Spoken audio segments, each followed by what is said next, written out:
Y dijo el Señor: Tú eres Pedro, y sobre esta piedra edificaré mi iglesia. El Santo Padre, Benedicto XVI, en su aprobación y promulgación del compendio del Catecismo escribió: Agradezco infinitamente a Dios nuestro Señor el haber dado este catecismo por mi venerado y amado predecesor, el Papa Juan Pablo II. Estos, la Iglesia, el Papa y el Catecismo, son los fundamentos de esta catequesis de primera comunión.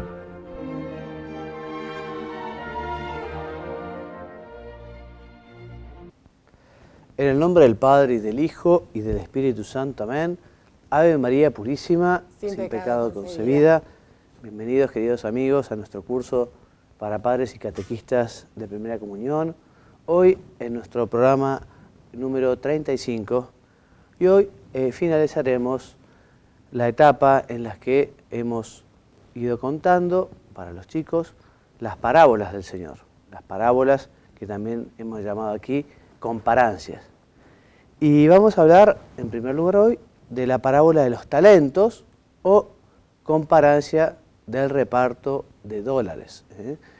Se acordarán que explicábamos que el Señor, para enseñar estas verdades, usaba ejemplos de la vida corriente para que les fuera fácil entender a los que le escuchaban.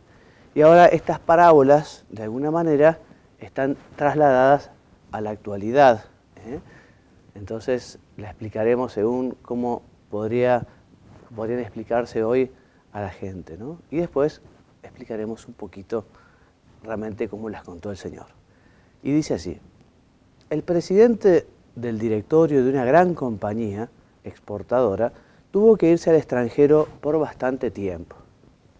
Llamó a uno de sus gerentes y le dio $500.000 para que los administrara mientras él no estuviera. Llamó después a otro y le dio $50.000. Llamó finalmente a un tercero y le dio $5.000. Volvió a los 5 años, llamó al primero y le pidió cuenta de su administración. Le dijo al gerente: usted me dejó $500.000, doctor. Aquí los tiene, más otros 500.000 que conseguí negociando con ellos. Muy bien, contestó el presidente. Por su diligencia lo nombro en el directorio de la empresa. Llamó al segundo y éste le dice: usted me dejó $50.000, doctor. Aquí los tiene, más otros 50.000 que conseguí negociando con ellos. Muy bien, contestó el presidente. Por su diligencia lo nombro en el directorio de la empresa. Y llamó al tercero, que le dice: aquí tiene los $5.000 que me dejó, doctor. ¿Cómo?, bramó el presidente. ¿Nada más que los $5.000? Así es que, como sé que usted es muy exigente, los metí en una caja de seguridad y ahora se los devuelvo. Grandísimo inútil, por lo menos los hubiera colocado de interés, quedas despedido. Y lo hizo arrojar a las tinieblas de la calle Reconquista, pues ya había anochecido. En la parábola, Mónica, Jesús mencionó un rey en vez del presidente de una compañía exportadora. ¿Qué más? Habló de sus servidores en lugar de los gerentes, que aquí me refiero, y no aludió a dólares, sino a talentos, que era moneda corriente en Palestina por esos años. Pero el ejemplo contenido en el relato es igual. Debemos hacer rendir en servicio de Dios las buenas cualidades o talentos que para eso hemos recibido. Muy bien. Y ahora vamos a ver otra parábola, que es la parábola de la oveja perdida o comparancia de la borrega extraviada, que dice así: cierto criador de ovejas tenía en la Patagonia un plantel de 100 animales puro por cruza merino australiano que cuidaba personalmente, rondándolos y encerrándolos de noche en un corral de pirca. Una mañana, al soltarlos, notó que le faltaba una borrega. Sin pensarlo 2 veces, agarró el caballo y salió a buscar por las mesetas, recorriendo leguas entre piedras y fachinales, repechando cuesta y vadeando algún mallín. Solo pensaba el hombre en recuperar la borrega extraviada. No sea que me la haya comido el león, pensaba, porque dijo antes que se había visto rastros de un puma por la zona. Y según pinta el tiempo, capaz que empieza a nevar y no se salva. Por fin, en una quebrada cerca de unas cortaderas, descubrió a la borrega. La enlazó, la manió, la subió en ancas y feliz inició la vuelta. Lo mismo que ese pastor hace Dios con los pecadores que lo abandonan, saliendo a buscarlos para traerlos de nuevo a la majada antes que el diablo los devore o la nieve de la indiferencia les hiele el corazón. Y a modo de objetivo, podemos decir que el sentido de cada parábola la fuimos explicando cada vez que hablábamos de una de ellas. Como objetivo general podría destacarse que es posible advertir la mano de Dios en los hechos de la vida cotidiana. Para interpretarlos es necesario pedir que se nos conceda visión sobrenatural. Entonces hemos terminado las parábolas y nos cuenta el Evangelio que Jesús también hablaba en parábolas para que algunos no lo entendieran. Porque no todos los que iban a escuchar a Jesús iban con buena voluntad, con deseo de aprender, sino que había algunos que querían retorcer las palabras del Señor y decir lo que Él en realidad no dijo. Por eso también nosotros a la hora de leer el Evangelio es muy conveniente que le pidamos luces al Espíritu Santo para poder comprender lo que allí leemos y para que también el Señor nos enseñe, nos inspire algo concreto para vivir cada día. Bueno, y pasamos a las verdades del compendio, concretamente los números 337 a 350, y vamos a hablar del sacramento del matrimonio, el sacramento grande, como lo llamaba San Pablo, ¿no? Recordamos todos, y los dice San Mateo en el capítulo 19, que Dios ha llamado al hombre y a la mujer en matrimonio a una íntima comunión de vida y amor entre ellos, de manera, y esto es lo de San Mateo específicamente, que ya no son dos, sino una sola carne. Y Dios, al bendecirlos, les dijo, creced y multiplicaos.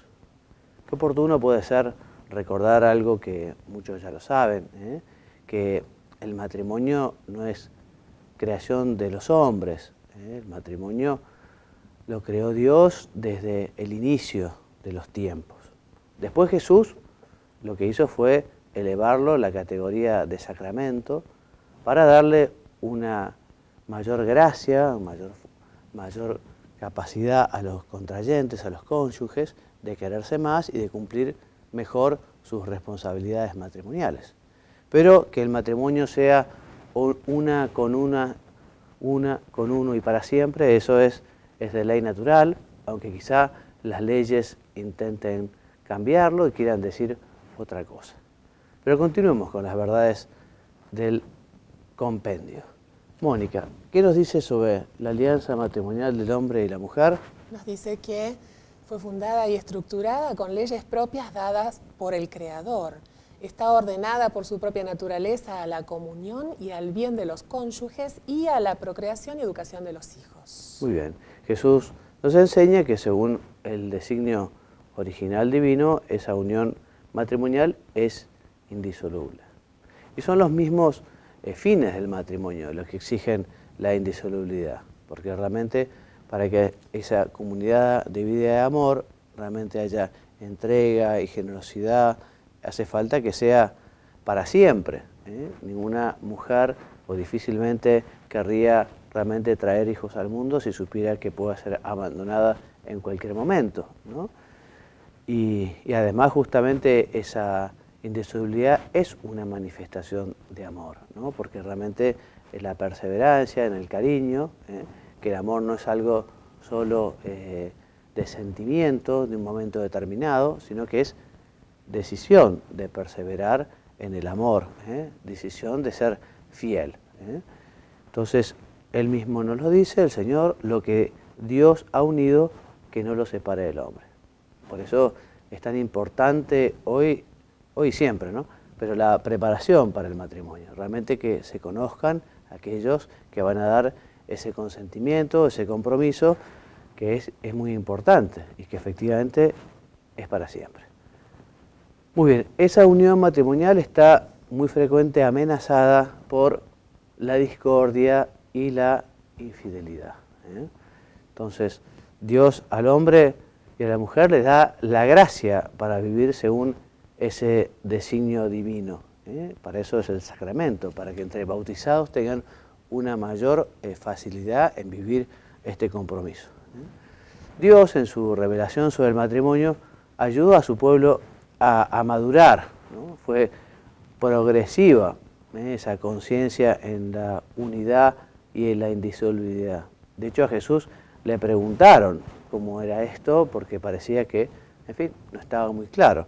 Entonces Jesús se los dice muy claramente, les responde que así, no era el principio de esa manera, sino que desde el principio estaba establecido ese amor indisoluble para siempre. Muy bien, el matrimonio, además, vamos a ver, y ya lo saben también, que no es obligación para todos, o sea, no todos están obligados a casarse. También hay personas que tienen una obligación al celibato, una obligación de entrega a Dios para realizar, por decirlo de alguna manera, full time, algunas labores apostólicas, ¿no? Mónica, léeme. Estos renuncian al gran bien del matrimonio para ocuparse de las cosas del Señor. Y se convierten en signo de la primacía absoluta del amor de Cristo y de la ardiente esperanza de su vuelta gloriosa. Muy bien, y respecto de la celebración litúrgica del matrimonio, ¿qué dice el compendio? Dice que es pública, en presencia del sacerdote o de un testigo cualificado de la Iglesia y de otros testigos. Sí, porque ustedes saben que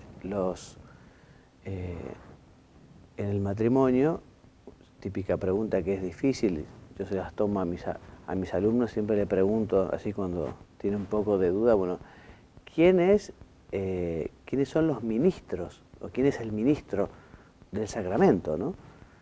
Y en el matrimonio, los ministros son los contrayentes, los ministros son los cónyuges. El sacerdote tiene una función fundamental por ser testigo cualificado, pero los ministros son los contrayentes. Y un elemento fundamental del matrimonio, sin ese elemento no existe matrimonio, es lo que se llama el consentimiento. El consentimiento matrimonial, o sea, esa decisión realmente de darse, de entregarse y de recibir al otro de este modo, conyugal, ¿no? Por eso dice el compendio que el consentimiento matrimonial es la voluntad expresada por el hombre y la mujer de entregarse mutua y definitivamente con el fin de vivir una alianza de amor fiel y fecundo. Entonces, repetimos, si no hay consentimiento, no hay matrimonio. Por eso el consentimiento es indispensable e insustituible. Muy bien, Mónica. Y para que el matrimonio sea válido, ¿qué más dice el consentimiento debe tener como objeto el verdadero matrimonio y ser un acto humano, consciente y libre, no determinado por la violencia o la coacción. Y lógicamente, o sea, los contrayentes tienen que tener conciencia de que es el matrimonio y querer comprometerse a ello, ¿no? Porque si uno, por ejemplo, dice, no, yo me caso, pero voy a excluir, no sé, la fidelidad o la indisolubilidad o la prole, porque yo no quiero tener hijos, bueno, pero entonces esto no es realmente el matrimonio, porque el matrimonio exige, digamos, esa apertura a la vida, exige ese compromiso de amor que sea para siempre.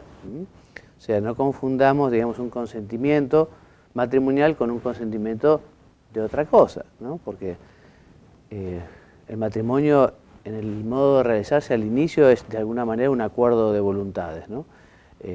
Por ejemplo, hay distintos tipos de acuerdos de voluntades. En los contratos, en el derecho civil, es distinto un contrato, por ejemplo, de compraventa que un contrato de alquiler. Son dos cosas muy diferentes. Entonces, si uno va con la mentalidad de asumir un determinado compromiso y asume otro, en fin, aquello.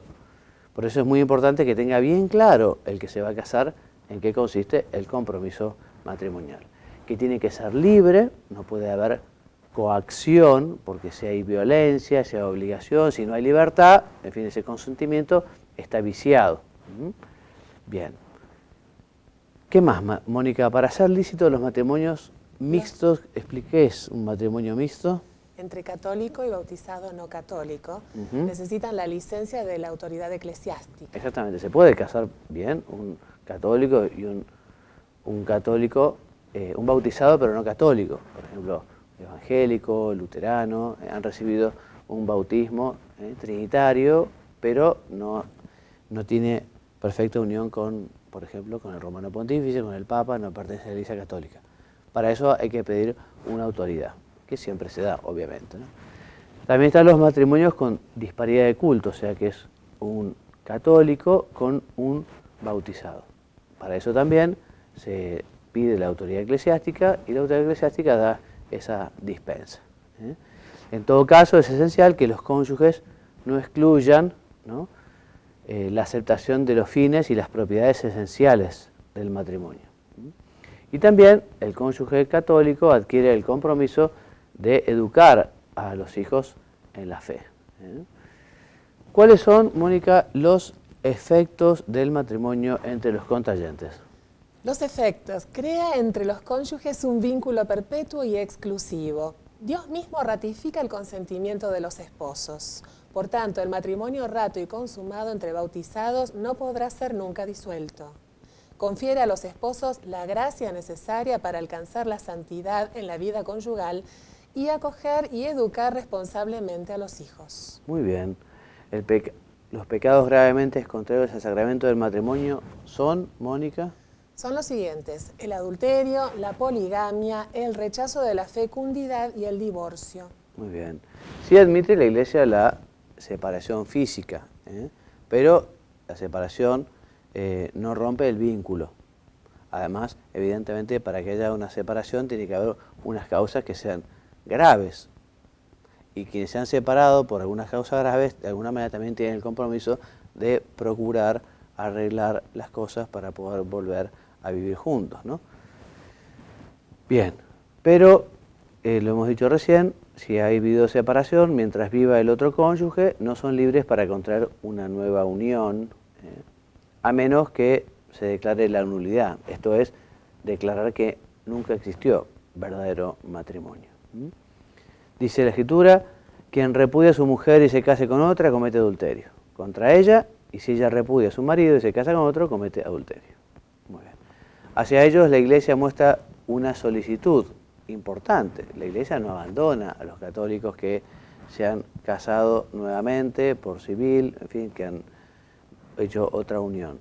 Y los invita a vivir una vida de fe, una vida de oración, a rezar obras de caridad, que eduquen cristianamente a sus hijos, pero lo que se trata de cuidar es que no se acerquen a comulgar, porque de alguna manera están en una situación de pecado, entonces mientras vivan en el concubinato no podrán recibir la absolución ni podrán recibir la comunión.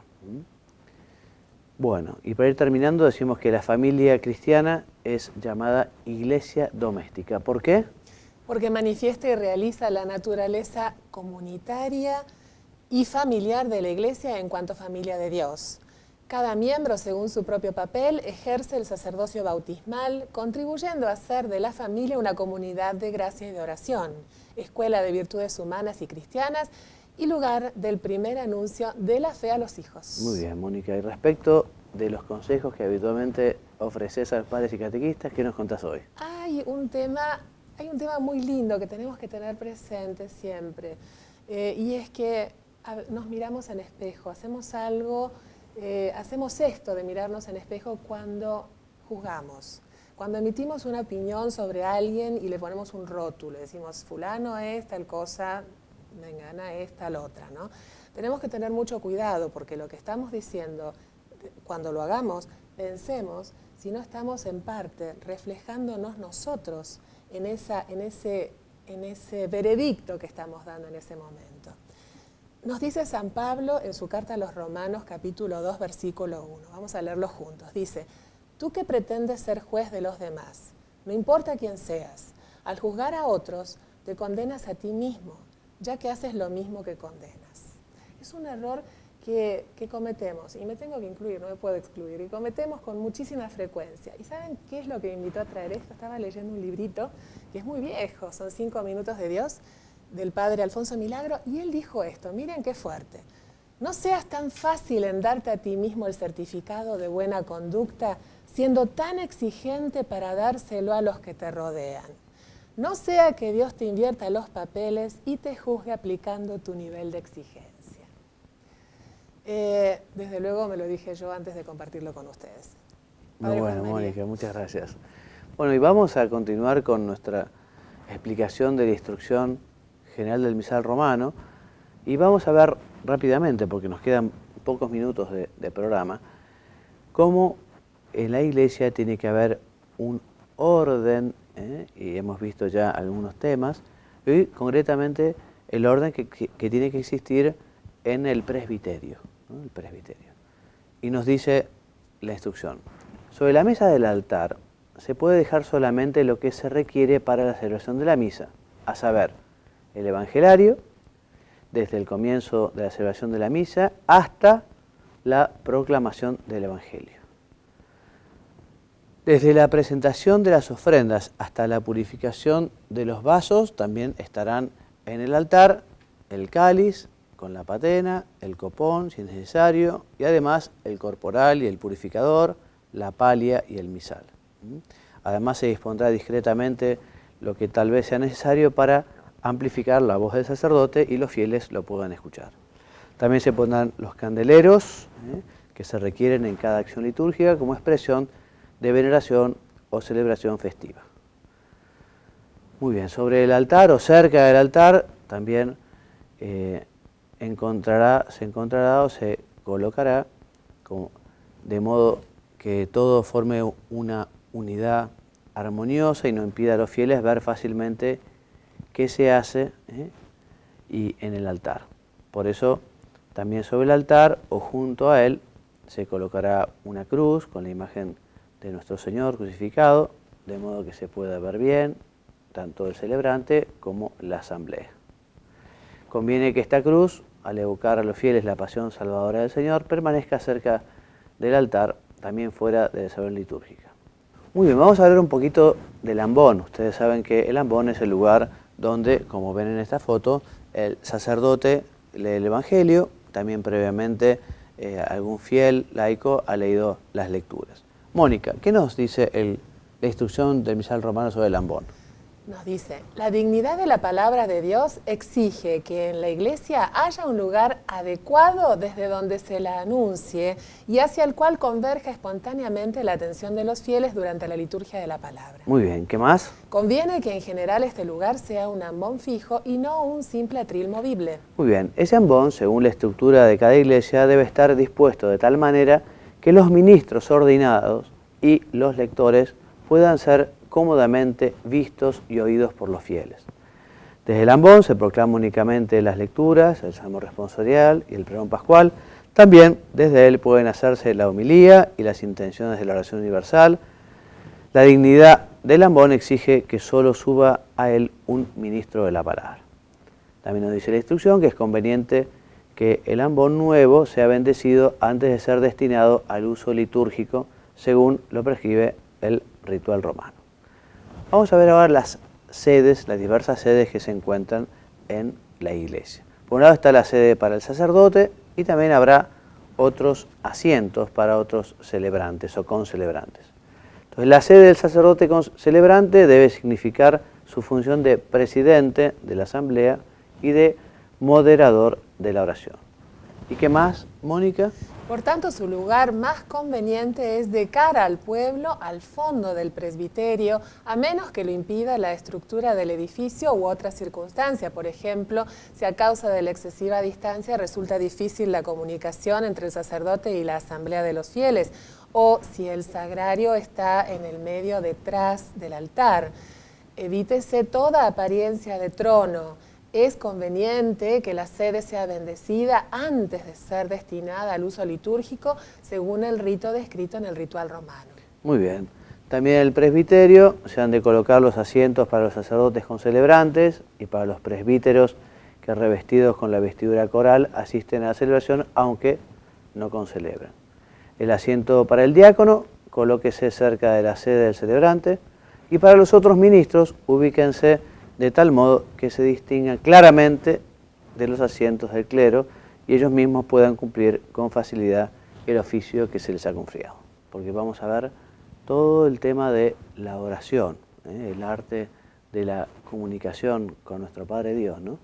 Que vamos a dedicarle otro programa.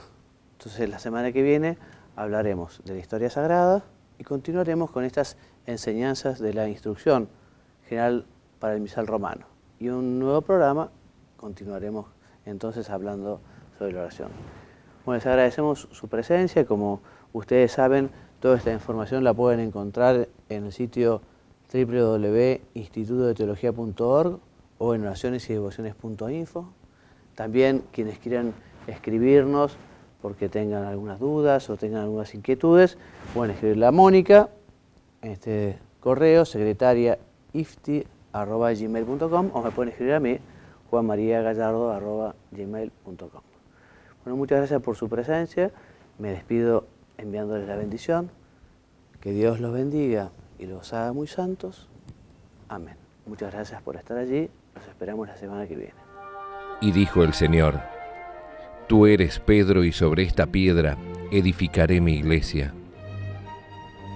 El Santo Padre, Benedicto XVI, en su aprobación y promulgación del compendio del Catecismo escribió: Agradezco infinitamente a Dios nuestro Señor el haber dado este catecismo por mi venerado y amado predecesor, el Papa Juan Pablo II. Estos, la Iglesia, el Papa y el Catecismo, son los fundamentos de esta catequesis de primera comunión.